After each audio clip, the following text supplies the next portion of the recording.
Bom, você já pôs lá? Não. Mas eu coloco lá, peraí. Vai introduzindo aí e coloca. O que eu quero dizer para vocês, assim, algumas pessoas, o pastor acho que ainda não estava aqui quando eu falo que é a segunda vez que eu estou vindo aqui à frente, e eu peço a Deus para que hajam milhares de outras vezes, porque quando a gente decide parar de lutar contra a vontade de Deus, a nossa vida começa a andar, a nossa vida começa a ir para o rumo que ela tem que ir. Por mais que a gente pense que a gente sabe para onde que a gente está indo, então essa frase define muito o que Deus falou comigo na madrugada do domingo. Em todo tempo sejam alvas as tuas vestes, e mais falte o óleo sobre a tua cabeça. Algumas pessoas daqui estavam da outra vez que eu vim aqui dar o testemunho. Para quem não sabe, eu era um ateu, e não é que eu era um ateu, eu era um chateu. Eu brigava com todo mundo que quisesse discutir Bíblia. Eu procurava entender a Bíblia para poder desmentir a Bíblia. E brigava com todo mundo, ia contra todo mundo. Mas Deus tinha um tempo preparado para mim e para minha família. E Ele mandou algumas pessoas, e um dia ele fez uma revelação para uma cunhada minha que já era cristã. E ela, sabendo que eu já era ateu chato, ela falou: sonhei com você essa noite. Sonhei. Eu sonhei que você estava num púlpito, você estava falando para milhares de pessoas. Aí eu falei: sonho, né? Ela falou: não, é uma revelação. E aí eu falei para ela, olha, eu resolvi naquele dia, sabe-se lá Deus, porque não confrontá-la. Eu falei: olha, fala para o seu Deus, que se ele falar comigo igual ele falou com você, eu faço a obra dele. Aí ela falou: você está assumindo um compromisso. Aí eu falei: não, eu mantenho. E aí aconteceram inúmeras coisas depois disso. Deus tinha um plano, e graças ao encontro de homens como esse que nós estamos aqui, Deus me pegou.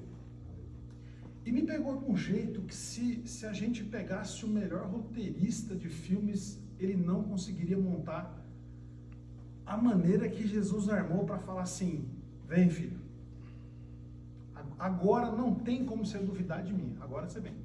E eu fui, e eu me entreguei, e eu comecei a fazer a obra. E dentro da própria igreja, a gente muitas vezes se encontra com decepções. Mas nós nos decepcionamos com as pessoas e paramos de olhar para Cristo. Foi o que eu fiz. E durante 10 anos da minha vida eu fugi de Jesus. Eu já conhecia, eu já sabia, eu sabia das consequências, mas o meu orgulho era maior do que a minha vontade de voltar para Deus. Mas eu tenho uma guerreira na minha casa que nunca tirou o joelho do chão e nunca desacreditou que eu voltaria. Quando a gente veio para São Paulo, a última coisa que eu queria era buscar uma igreja, eu falava: não, eu vou orar de casa, eu converso com Deus. E ela falava: você sabe que não é assim. Eu sabia. Mas a gente é expert em mentir para a gente mesmo, né? A gente consegue mentir de uma forma que a gente mente, a gente mesmo já aumenta a mentirinha ali e acredita, a gente acredita nessas mentiras. Mas um dia ela foi prestar um serviço no prédio do nosso amado Lu Ribeiro, e lá ela conheceu a Ellen, e lá ele chamou ela para um GR, nós fomos para o GR, e eu fui chamado para um encontro de homens, e Deus voltou a fazer a obra da minha vida. Mas eu ainda me mantinha relutante. Eu não queria voltar para a obra, eu queria simplesmente sentar aí no banquinho e receber. Mas Deus já estava falando para mim: meu filho, você já está desmamado, está na hora de você pôr a mão no teu arado e lutar, e buscar as almas que eu quero entregar, para que você possa levá-las até mim. E aí, na semana, no último encontro de homens, eu tinha sido demitido do meu trabalho, e eu vim, foi no mesmo dia que teve encontro de homens aqui. Eu estava chegando aqui, e naquelas conversas que a gente tem com Deus, né? eu falando para ele, mas Senhor, o que eu estou fazendo de errado? O que eu fiz de errado? Eu já tentei de tudo e eu pus a mão na maçaneta daqui da igreja. E Deus falou muito alto no meu ouvido, mas audível. Não, você não tentou tudo. O que você prometeu para mim, você não fez. Eu compartilhei com o pastor no dia. E desse dia para cá, do último encontro de homens para cá, eu decidi mudar radicalmente. Eu falei, não, toda e qualquer coisa que Deus me propuser, o que Deus quiser que eu faça, eu vou fazer. E não é vou fazer, é vou fazer muito bem. Eu fugi do louvor porque eu tive banda, eu cantava e tudo mais. E eu falava, não quero cantar na igreja, eu quero correr disso, mas aí Deus foi fazendo e me levou um dia numa apresentação do Hector, o professor da igreja, e ali Deus falou para mim, se entrega, meu filho, se entrega e volta. E eu falei, não, eu vou fazer. E passei a fazer. Inacreditavelmente, tudo começou a mudar. E eu comecei a ver a mudança na minha casa. O meu filho, que era o que mais lutava para não vir para a igreja, veio no culto retrasado, não, nesse último culto. E Deus falou com ele aqui dentro. Você toca, você é músico. Assume o teu papel. E ele, por livre e espontânea vontade e pela pressão de Deus, falou, eu vou. E ele já se comprometeu. Era uma coisa que eu vinha lutando há muito tempo para trazer meu filho para a igreja e eu não conseguia.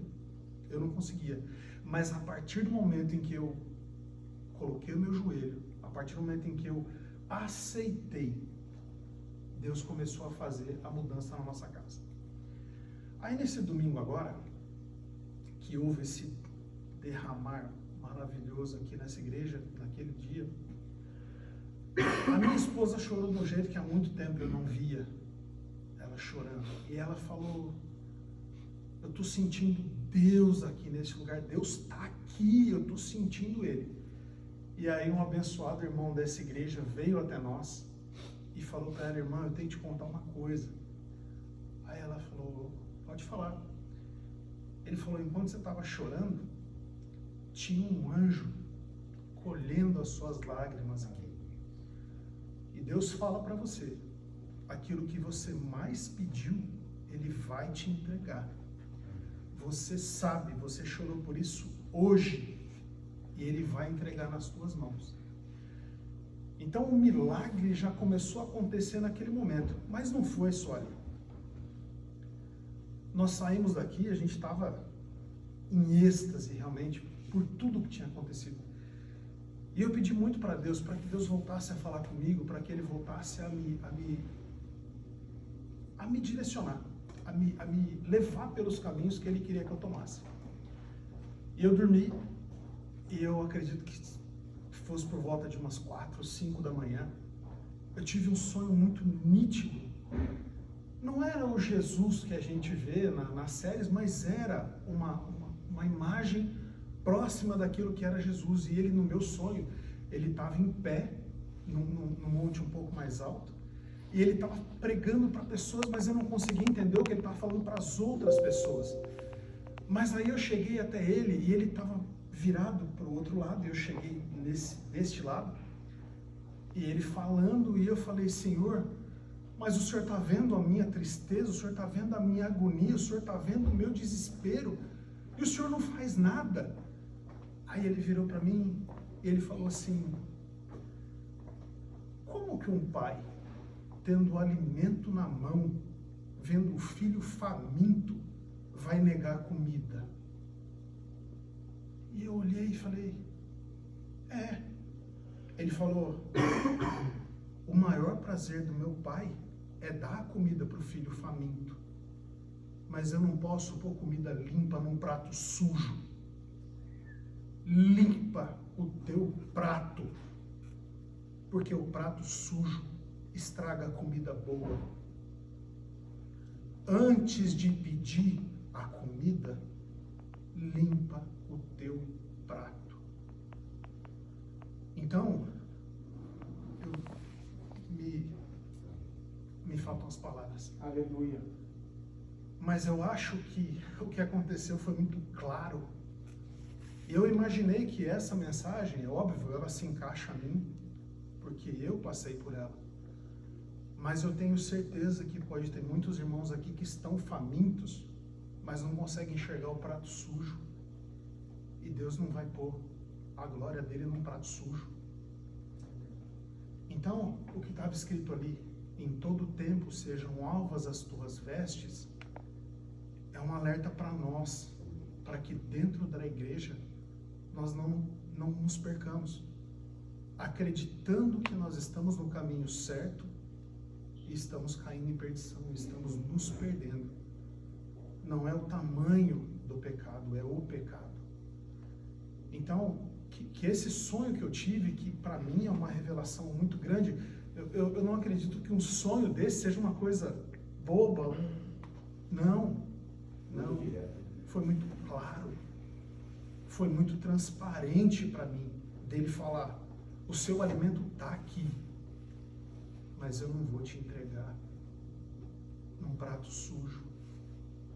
Então que nós possamos meditar. O que eu posso dizer para vocês é assim, o que salva não é a denominação da igreja, não é placa, não é lugar, não é um prédio bonito, não é nada disso. É o lugar onde o Espírito Santo de Deus, ele habita e onde ele caminha livremente. E nesse lugar, meus irmãos, nós estamos vendo esse mover de Deus. Amém. Que nós possamos pregar para o número maior de pessoas possível enquanto há tempo. Isso que o Senhor disse sobre muitas pessoas não terem tempo, eu vi isso acontecer na minha cidade. Havia um pastor da nossa igreja que ele tinha um trailer, além do pastoreio, ele tinha um trailer de lanches. E ele falou que Deus falou muito para ele, que era para ele falar com um entregador da Coca-Cola que tinha lá. E aí no dia Deus falou muito, fala com ele, e aí ele convidou. E a pessoa falou, bom pastor, se o senhor quiser ir na minha casa amanhã, o senhor vai, e aí o senhor ora, porque ele falou, eu preciso orar por você. E o pastor foi até a casa dele na segunda-feira, isso foi no domingo, na segunda-feira ele foi até a casa dessa pessoa e orou pela vida dela, e lá o Espírito Santo mexeu muito com ele e esse entregador entregou a vida para Jesus. Na terça-feira ele sofreu um acidente e morreu. Então, essa é a mais pura verdade. Para muitas pessoas pode não haver tempo. Que o meu prato sujo sirva para que ele seja falado para muitos, para que sejam limpos cada vez mais os pratos. Amém. Amém, irmãos? Glória a Deus.